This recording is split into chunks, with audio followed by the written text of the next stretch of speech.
χτες. Ούτε εμείς, ούτε ο ΣΥΡΙΖΑ, ούτε κανένας. Υπάρχουν θέσεις εκπεφρασμένες κατ' επανάληψη. Έτσι.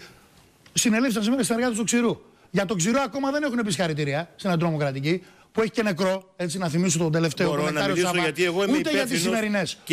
Ούτε για τις σημερινές. Λέτε, και πάντα όταν λέμε κάτι. Μην με διακόψετε.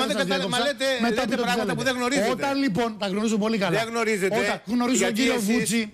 Γνωρίζω τον κύριο Βούτσι που έλεγε ότι δεν μπορεί να οπλοφορεί ο κάθε μπάτσος. Το θυμάστε? Που λέτε θέσεις σας εκπεφρασμένοι. Η Γαλλία, κύριε Τσουκαλά, πριν λίγες μέρες, από παιδιά δεύτερης και τρίτης γενιάς μουσουλμάνους, οι αστυνομικοί σας έχουν καταλάβει αυτό που και σας έχουν γυρίσει την πλάτη.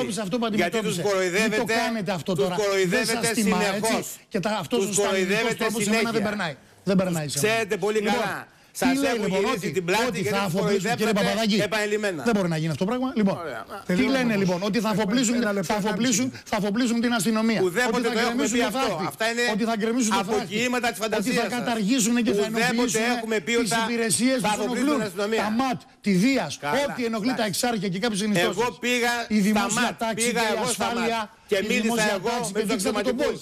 Σας παρακαλώ. Η δημόσια τάξη και η ασφάλεια δεν αριστερεί ούτε δεξιά. Είναι το πρώτο καθήκον της πολιτείας και το πρώτο δικαίωμα του πολίτη. Η ασφάλεια του πολίτη είναι συνταγματικά κατοχυρωμένο δικαίωμα και δεν είναι η αστυνομία λάθος το φράχτη. Και ότι θα νομοποιήσουν τους μετανάστες, έρχονται και μας λένε τώρα ότι ξαφνικά θυμήθηκαν. Δεν έχετε καμία μεταναστευτική πολιτική.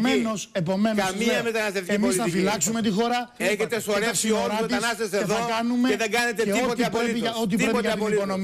Λοιπόν, σε τυχοδιώκτες, ο λαός δεν πιστεύω ότι θα παραδώσει τη χώρα. Οι οποίοι θα πάνε να δούνε αν οι ιδεολειψίες τους λειτουργούν. Και ότι θα πουλήσουν τσαμπουκά με αυτόν τον τρόπο.